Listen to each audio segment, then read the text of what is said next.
Hello and welcome to our latest unboxing video. I'm Eliza here at the Hatfield Public Library with a box of fiction and nonfiction titles. But first, I just have one DVD because I don't have any other DVDs and I want to get it on the shelf.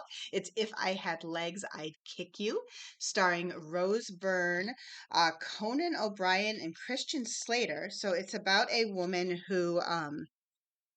whose world is crashing down around her. Her child is mysteriously ill. Her husband is gone, apparently, and she has an increasingly hostile relationship with her therapist. Um, so that's intriguing. We also have the cake picnic. This is very fun. I never really thought about having a cake picnic before, but now I definitely want to have one. Um, let's see. Sour cherry and pistachio buttermilk cake. Uh,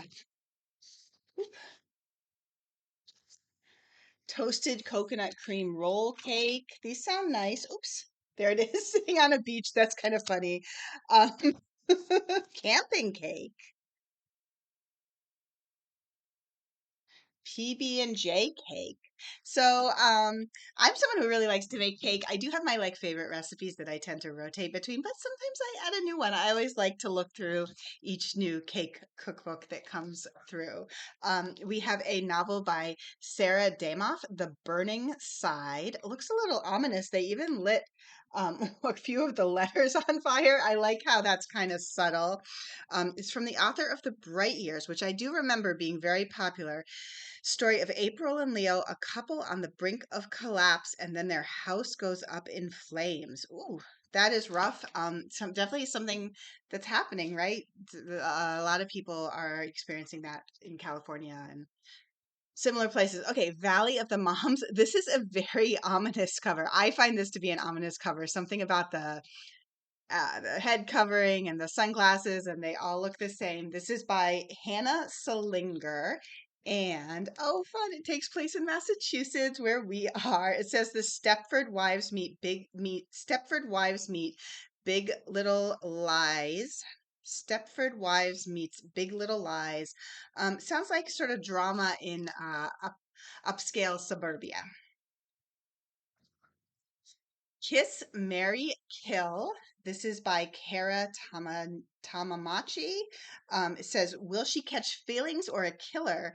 It's about a true crime podcaster who is good at pinpointing killers, but then she pinpoints someone who isn't a killer. And then, but then it turns out she thinks he maybe still may be a killer, but also maybe she's dating him. That got really messy really fast. That's kind of a talent to get that messy just in the blurb on the back. um, we have a new Daniel Silva. This is called Ransom, and art restorer and legendary spy, two professions that always go together. Gabrielle Allan search for the missing wife of a British billionaire.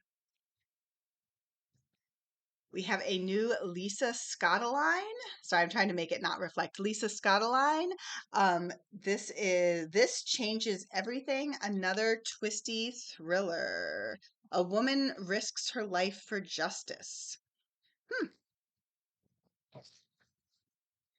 The Great Wherever by Shannon Sanders. So this is about a woman who inherits.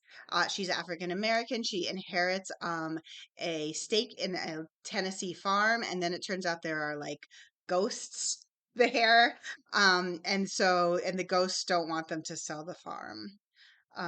Which makes sense. I feel like if you were a ghost, you would just you've already been through a lot. Like you're not going to want things to change.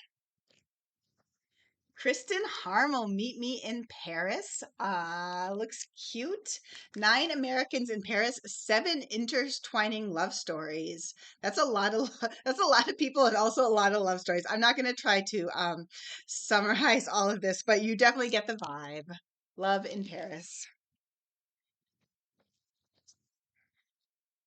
The Half-Life by Rachel Beanland. Oh, I like this cover. I wonder where it is. Let's see. I mean, I assume it's going to tell us. Yes, a remote Italian island, a Navy wife is reckoning with the price of staying silent in the atomic age. Oh, so she falls in love, and then she's in the community of Navy wives. Hmm, so it sounds like maybe there's like a lot of sort of alarm about nuclear contamination. Interesting. Sounds intriguing. I like it. Oh, the half-life. I get it. It's sort of maybe like she's living a half-life, but then you also have the half-life of nuclear materials. So that works. That's a good title. We have Dave Portnoy, Cancel Me If You Can. And he's a comedian. I'm not really familiar with him. But he says he's from Barstool Sports. Details his journey of building a multi-million dollar digital media empire while refusing to bend the knee to those who tried to tear him down. He stays true to himself and blocks out the haters.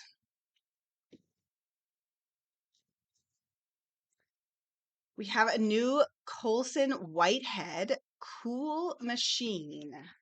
Hmm. 1981, New York City is beginning to emerge from financial ruin and decline. 1983, 1986. So it sounds like three different timelines, but they're pretty close together. And they're all about business dealings in Harlem and Wall Street. It's hard to get one tagline. Life in 1980s New York. Oh, it's the final volume of the trilogy. I forgot that there was a trilogy. My apologies. Was not good librarianship. This is the final volume of his popular trilogy. Maybe I read a review that said it would also work as a standalone, but I'm not 100% on that. If someone was interested, I could do more research. June Baby by Shannon Garvey. Oh, One transformative summer in the lush, beachy enclave of Block Island. So at 17, Ruth has lost her mother. Her father can't handle her, so he sends her to Block Island. Um, and she ends up staying, I guess, with just like a family friend, and she falls in love. And then there's another timeline, or maybe the primary timeline is actually when she's in 27, looking back at that summer. So that's a classic. Something happens when you're young, and then the book starts when you're older and still trying to figure it out. Someone Else's Husband. Great title. This book has been getting a lot of buzz. It's by Kimberly McCreight. Uh, so such an intriguing title. I really want to know more. Two women whose secrets entrap them in a deadly love triangle. Um, hmm.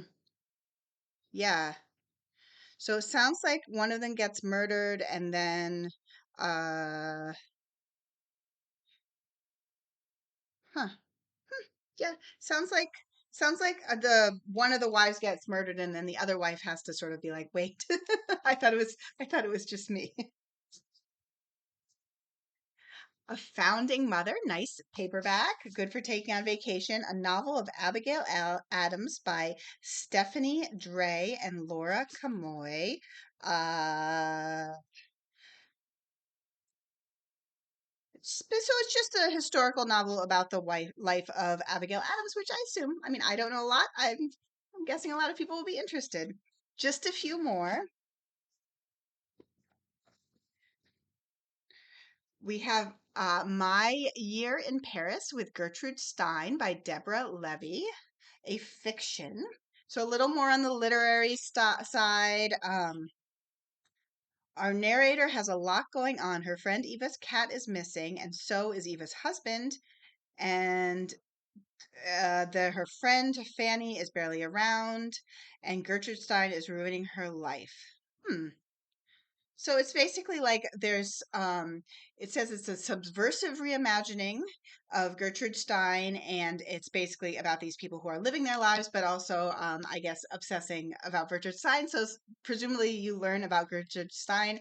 Like with Abigail Adams, I feel like I could learn more about Gertrude Stein, and I like a little more like literary experimental fiction. So Shari Lapena, Getting Away with Murder. She's a super popular thriller novel.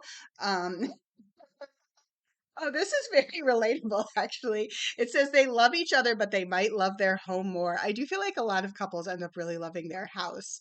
It says they adore their New York brownstone the way others adore their children. Um, right. And then the husband's inheritance runs out. They make a bad investment. They panic, so they have to keep the house.